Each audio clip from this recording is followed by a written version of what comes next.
MP মন্ত্রী আমি কাউকে চিনি না, আমি আছি। फैदो फैदो बरायबाय भुटानखौ भटार कार्ड गैया आधार कार्ड गैया बे सिमा बारदों बिसोर नै भुटानाव लाइफ टाइम जेल जागोन मिथिखा हमनानै लांफैनानै लाइफ टाइम जेल जागोन बे ओइ थिंख्लि बुख्रुबनायानो 24 बोसोर जानानै दं साला नों आरो बारबावदों आधार कार्ड भटार कार्ड गैयि गारा गाखोनो मोनगोन ना मोना बावहाय नोंलाय हा दा गाखोलै ओरै उन्दुब्रा ओरै फ्लेग हस्ट खालामो खावसे भुटानाव दं खावसे इन्डियाव दं होन ओरै उन्दु दे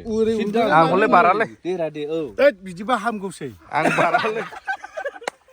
रायजोफोर बे जाहैबाय इन्डिया खावसे इन्डिया भुटान बर्डार औ ओरै भुटान मानसिखौबो दानखावनांगोन ना भुटान हाबबाय कुजि जाम्पला वाय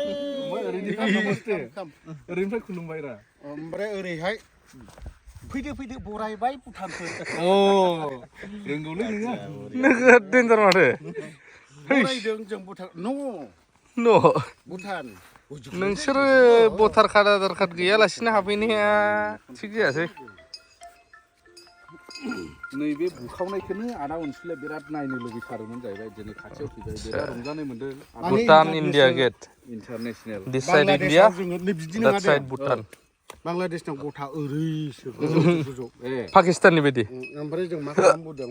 मोसा बुथारनाय जायगा रायजोफोर जेखौ होनो बागमारानि साहा जों दिनै दंफैयो लटारि फानै फानैनो इन्ड' भुटान बर्डार जेरावहाय नोंथांमोना नुनो मोनगोन एट द बर्डार आं दसे ससेबाबो होबोज्रेदखाबाय भिडिअखौ फुल देखायलांगोन दिनै नैबे ब्लग बायदि जागोन लटारियाथ' दायो जोंहा सोलिफिनबाय कमिटियाबो प्रेस मिट होफिनबाय गोबां आपडेटखौ नुवाखैदां माने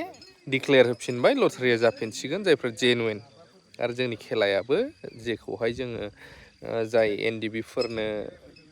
जेलाव जोबजानायफोरनि न'खरफोरनि थाखाय एसेबाबो मोजां सानदों बिसोरनि थाखाय होनायलाय जोङो मोजां मोननानै जाहाथे दे जोंबो नोंसोरखौ मदद होगोन होननानै बेखौहाय आखायाव लादों रायजोफोरनो डिस्ट्रिबिउट खालामनो जायनो नांगौ थाबैनो कन्टेक्ट खालामनो हागोन दा जों दंफैयो इन्ड' भुटान बर्डार इन्टारनेसनेल बर्डार होननांगोन बावहाय ओमफ्राय नोंथांमोननो एसेब्लाबो देखायगोन नै जायगाखौहाय नायलांदो थांनि र' बै बर्डार लाइनाव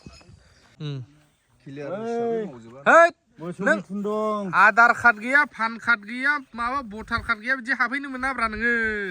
राष्ट्रिय दहि हमजागोन नोङो मिथिबाय ओइ ओरैनो गोदो एनडिबिखामोन राष्ट्रिय दहि होनजानानै लाखिजागोन नोङो मिथिबाय राष्ट्र दहि भुटानाव थायोब्लाथाय हिनजाव लानाय हाबा लानायफोराबो ए थारमाने बाथ्राया जाहैबाय नों दाबायदियाव लाना खारनांगौबा भुटानावसो फैगोन मोनबाय नों बाजिजों मोनबाय नोङो आरो फनाव भिडिअ खालामलायना हगारदोंब्लाथाय बे मोजांसो मोनबावबाय आयौ मोजांखौनो बुंना लाथारबाय अय नायखालै सेस ओरै दै फैयो जाहैबाय दैज्लाङाव बे बर्डार मानो थाखाय मोजां मोनो क्लिन साफा ओमफ्राय कारेन्टआबो आन्डारग्राउन्ड गोजा इन्डियाब्लाथाय रोदों रोदा माबा थाबिस गाननाय थां माथां आलायना दोनला थाबिस गाननायसो जाहैबाय ब्लगाव गावनि इन्डियाखौनो बै थाबिस बुंबाय रा आसल थाबिस जोंनि कारेन्टफ्रा आलायलाबायनानै दोननाय नोंबो खुगासिनो सोलियो এমএলএ এমপি মন্ত্রী আমি কাউকে চিনি না, আমি আছি এখানে বাস। आरो मैयानि जे गसाइगाव टाउननि बुग्लुंबुसिनि जाथाय बियो जोबोद दुखु गोनां जाथाय जों बयबो दुखु मोनदों सानै दखानदारनि गेजेराव माबा दावराव दावसि दङमोन हाखौ लानानै सेलायनाय दंमोन बा दखानखौ लानानै सेलायनाय दंमोन दा बेखौहाय समाधान खालामनो थांनायाव भाइस चेयारमेन बिसोर थांदोंमोन थांनायाव बै दखानदारफ्रा जोंनि चेयारमेन आरो भाइस चेयारमेनखौ एसे गाग्लोबनो नागिरनायावहाय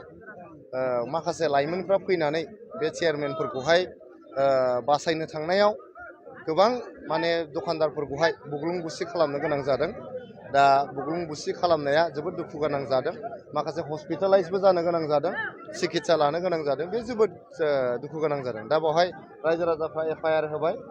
थानायाव केस होबाय बेनि गेजेराव 6 जनखौ हमनाय जाबाय एरेस्ट खालामनाय जाबाय माखासे जायफोर दंबावो लाइमोनफोर बुग्लुं बुसियाव जरित जानाय बिथांमोनाबो आयेननि सिङाव फैनानै न्याय जोङो पाब्लिकनो होनो थाखाय जों नाजागासिनो दं गासिबो माखासेफ्रा मोजां जानानै फैजोब्बाय न'आव जायफोर माबादों माइनर इन्जुरि जादों सासेया एसे खर'आव दुखु मोनदों बेखौहाय जोङो दा क'क्राझार मेडिकेल कलेजाव ट्रिटमेन्ट होगासिनो दङ बेबो मोजां जाबोगासिनो दङ हयथ' दा बेलासि नङाबा गाबोन फुंनि गेजेरावनो बिथाङाबो रिलिज लानानै न'आव फैफिननो हासिगोन नङा बे दुंदुङाव थासारिखौहाय गसाइगाव टाउनाव खालामनायनि दा परिबेस गैला बयबो रायजो राजाया मानिनानै लाबाय दिनैनि गेजेराव हयथ' गासिबो दखान फाहार खुलिजोबसिगोन बिथांमोना बुंदों जे गसाइगाव टाउन कमिटिखौ गोदानै दाफिननानै होनांगौ बे गोदान निउ कमिटि जे जागोन जोंहा टाउन कमिटिनि गोदान कमिटि बे गोदान कमिटियावहाय जों रायजो राजाजों रायज्लायजानानै चेयारमेन भाइस चेयारमेन जोङो मोजां मानसिखौ होनो थाखाय जोङो सेस्था खालामगोन